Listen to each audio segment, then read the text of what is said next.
महाराष्ट्र इमारत व इतर बांधकाम कामगार कल्याणकारी मंडळाकडे सध्या 35 लाख बांधकाम कामगारांनी नोंदणी केलेली आहे। परंतु ही नोंदणी केल्यानंतर त्या नोंदणीला मान्यता देणे, ज्यांचं वर्ष झालेले आहे त्याचं नूतनीकरण करणे आणि नोंदणी ज्यांची पूर्ण झालेली आहे त्यांनी ज्या कल्याणकारी लाभासाठी अर्ज केलेला असेल तर ते अर्ज मंजूर करणे, याची परिस्थिती या कल्याणकारी मंडळाकडे सध्या अत्यंत दयनीय आहे।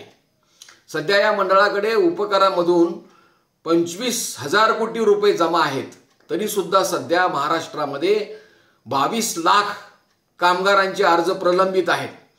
त्याचं कारण काय तर यांनी अर्जच तपासलेले नाहीत। एक वर्ष पूर्ण झाल्यानंतर दुसरं वर्ष जरी संपत आलं तरी सुद्धा कामगारांचं नूतनीकरण होत नाही। आज कामगाराचा मृत्यू झाल्यानंतर त्या कामगारांच्या वारसांना अंत्यविधीसाठी 10,000 रुपये देणे, महिन्यातून एकदा 2,000 रुपये देणे, अशी 5 वर्षे तरतूद आहे आणि 50 वर्षापेक्षा जास्त असेल तर 2 लाख रुपये नुकसान भरपाई देणे अशी तरतूद आहे।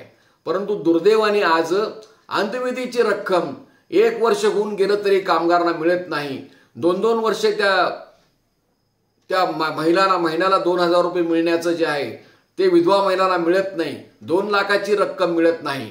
इतकंच नव्हे तर पूर्वी ज्या वेळेस हे कल्याणकारी मंडळ पूर्णपणे अस्तित्वात होतं, कामगारांचे प्रतिनिधी होते, मालकांचे प्रतिनिधी होते, त्यावेळेला त्यांनी शेवटचा ठराव असा केलेला आहे की मृत्यू पावलेल्या कामगारांचे, नोंदित कामगारांचे कोणतेही वय असो त्या प्रत्येक त्यांच्या वारसांना जर आजारी होऊन जर त्याचा मृत्यू झाला तर 2 लाख रुपये देण्यात यावेत।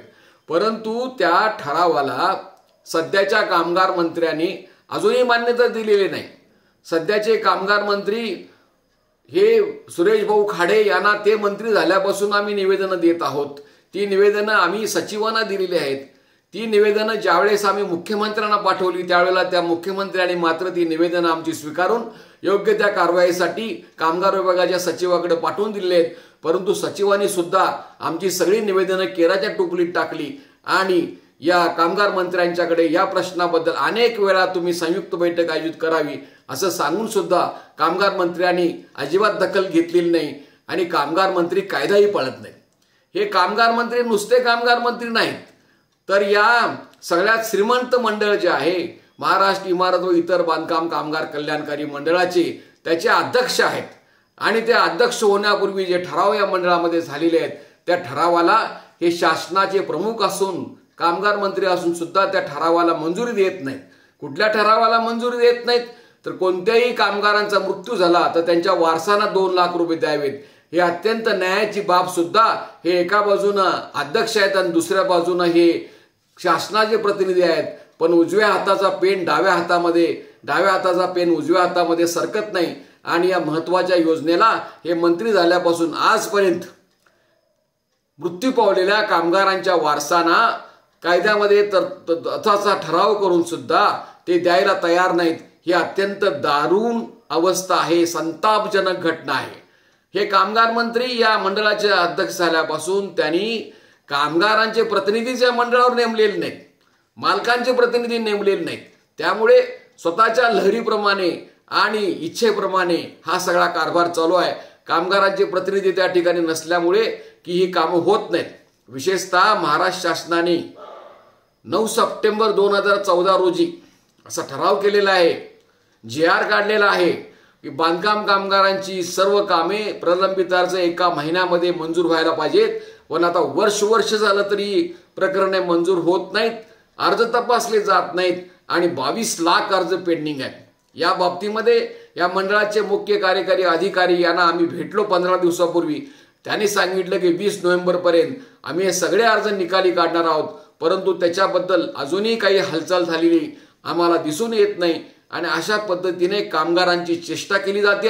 एका बाजूला सांगायचं तुमची फुकट नोंदणी करायची आणि दुसऱ्या बाजूला ते वर्षभर लाखो अर्ज तपासायचे नाहीत, असा सगळा बेबंदशाहीचा कारभार चालू असल्यामुळे कामगारांच्या मुलांना स्कॉलरशिप मिळत नाही, विधवा महिलांना त्यांच्या पतीचे निधन झाले त्याची रक्कम मिळत नाही, घरासाठी अर्ज केले तर ते घरांचे अर्ज तपासत नाहीत। अनेक जिल्ह्यांच्या मध्ये घरांच्यासाठी 2 लाखाची तरतूद असून सुद्धा अर्ज सुद्धा स्वीकारले जात नाहीत। असा सगळा बेबंदशाहीचा कारभार या मंडळामध्ये सुरू आहे आणि दुसऱ्या बाजूला मात्र ज्या योजनेमध्ये कंत्राटदारांचं भलं करता येतं, म्हणजे सगळ्या योजनेवर 2011 सालापासून 1000 कोटी रुपये सुद्धा यांनी खर्च केलेले नाहीत 32 योजनांच्यावर, परंतु फक्त मध्यान्ह भोजन योजनेवर 3000 कोटी रुपयाचा मलिदा संबंधित कंत्राटदारांना त्यांनी दिलेला आहे। इतकेच नव्हे तर ही पीटी जी आहे ती बाजारामध्ये सुरक्षा पीटी कामगारांची 4000ला मिळते आणि कंत्राटदारांना मात्र 13000 रुपये दिले जातात। अशा पद्धतीने कंत्राटदारांच्या भलं करणाऱ्या योजना राबवायच्या आणि प्रत्यक्ष कामगारांच्या कष्टाच्या योजना राबवायच्या नाहीत, याबद्दल सुद्धा सुप्रीम कोर्टाचे आदेश हे महाराष्ट्राचं सरकार मंडळ धाब्यावर बसवतं। त्याने असं करू नये म्हणून सांगितलेलं आहे। आणि इतकंच नव्हे तर महाराष्ट्र सरकार हे चालूचं जे आहे ते लोकशाही पाळत नाहीत, अत्यंत हुकुमशाही पद्धतीने काम करतात। मंडळावर लोकशाही पद्धतीने कामगारांचे प्रतिनिधी, संघटनांचे प्रतिनिधी नेमायचं असून सुद्धा ते केलं जात नाही। यामुळे महाराष्ट्रातल्या बांधकाम कामगारांच्या मध्ये संताप वाढत चाललेला आहे आणि या महाराष्ट्रामध्ये बांधकाम कामगारांची फसवणूक केली जाते। क्रूर थट्टा या मंडळाकडून, त्या अधिकाऱ्यांच्याकडून, वरिष्ठ आणि कामगार मंत्र्यांच्याकडून सुरू असल्यामुळे या विरोधात महाराष्ट्रातल्या बांधकाम कामगारांनी लवकरात लवकर आंदोलनाची तयारी करावी असे आवाहन मी करत आहे। मी शंकर पुजारी, महाराष्ट्र राज्य बांधकाम कामगार संघटना कृती समितीचा मी निमंत्रक आहे। हे माझं शंकर पुजारी या नावाचं